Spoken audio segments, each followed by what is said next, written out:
Salut. Aujourd'hui, je vais vous parler de petits piou-piou sanguinaires qui dominent tout le territoire aérien de notre planète. Je parle évidemment des rapaces. Commençons soft avec le plus petit, le faucon cresserelle. Le faucon cresserelle fait partie de la famille des falconidés, qui regroupe tous les faucons. On retrouve ce faucon dans toute l'Europe, ainsi qu'en Asie et en Afrique. Les mâles ont une tête et un départ de queue gris, et le reste du corps est brun, moucheté de noir. La femelle, quant à elle, est brune de partout et est dotée de rayures noires. Ses ailes restent quand même plus foncées que le reste de son corps. Falco tinunculus mesure en moyenne 35 cm de long et a une envergure qui environne les 60 cm. Son poids, quant à lui, peut atteindre les 180 grammes. Son régime est carnivore, comme tous les rapaces. Lui se nourrit de rongeurs, comme les mulots, les campagnols, les petits rats, les souris, les musaraignes, mais il se nourrit aussi de petits oiseaux comme les moineaux, les hirondelles, les passereaux, les rougeols, les champignons, les saucisses. Après cette longue liste, qui m'aurait pris une journée à lire entièrement, il fait nuit, et c'est maintenant que sortent les chouettes-hulottes.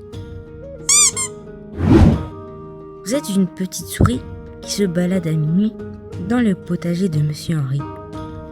Vous n'entendez pas le moindre bruit, si ce n'est les petits cuicuis d'oisillons pas encore endormis.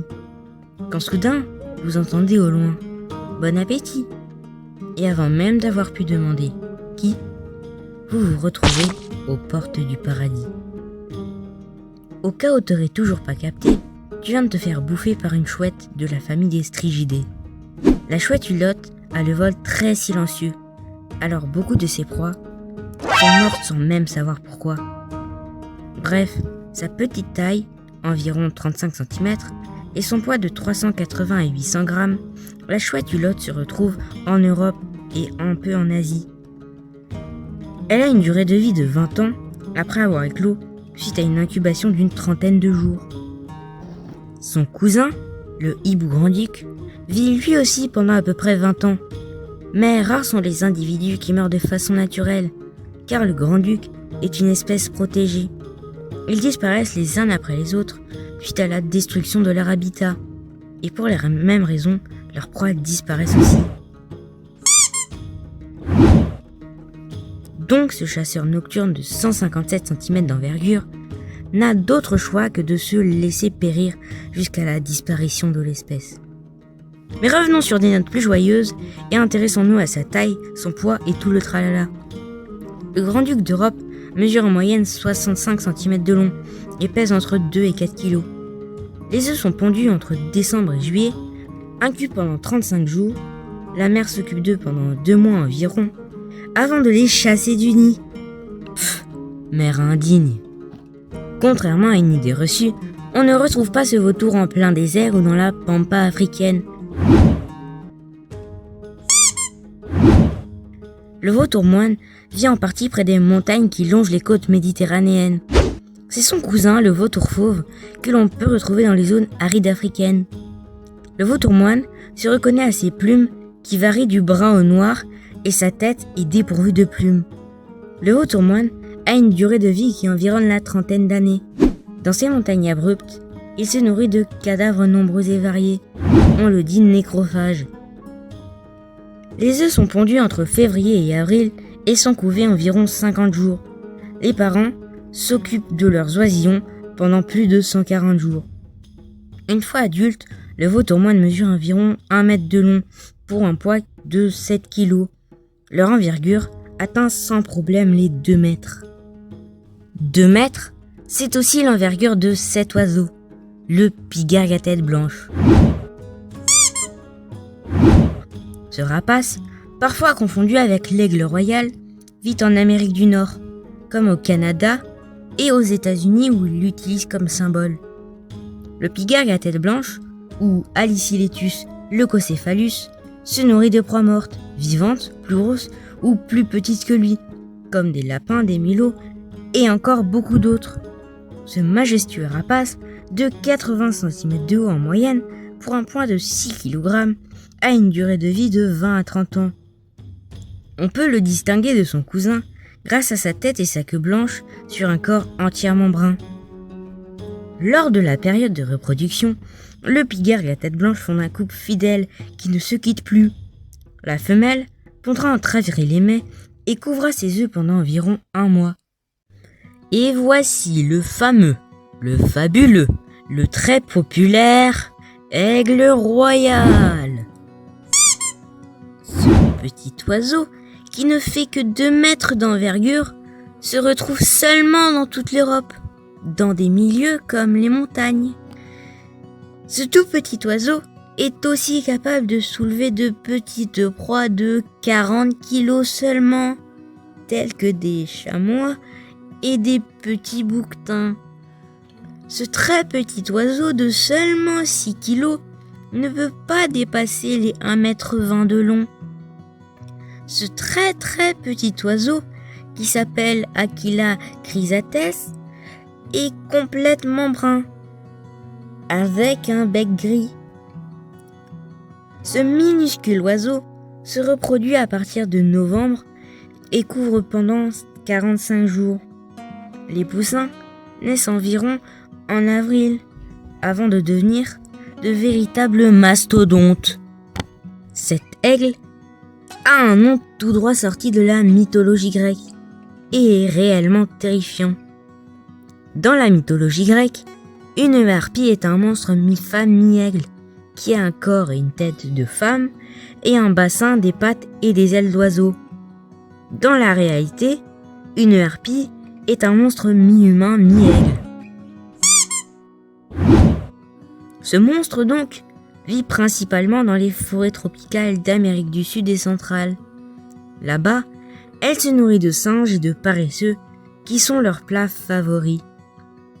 Cette créature mesure 1 mètre de haut pour 225 cm d'envergure. Tout ça pour un poids qui varie entre 4 et 9 kg selon les sexes. La harpie féroce se reproduit entre juin et novembre et pond 30 jours après l'accouplement environ. Cette monstruosité qui a terrorisé plusieurs générations a presque failli disparaître de la surface de la Terre suite à une chasse intensive.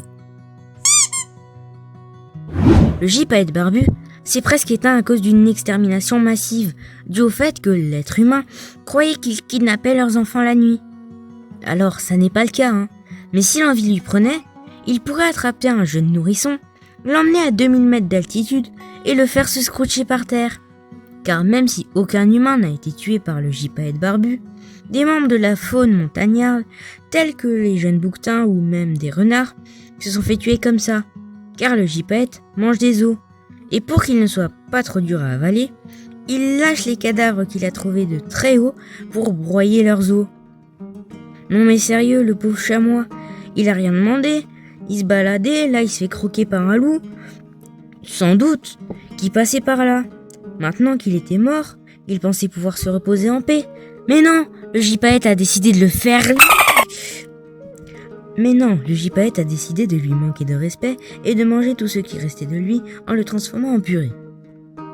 Sinon, le gypaète mesure 115 cm de long, entre 2 et 3 mètres d'envergure, et il pèse en moyenne 7 kg. C'est un rapace de l'embranchement des vautours. Et il vit dans les montagnes d'Europe de l'Ouest.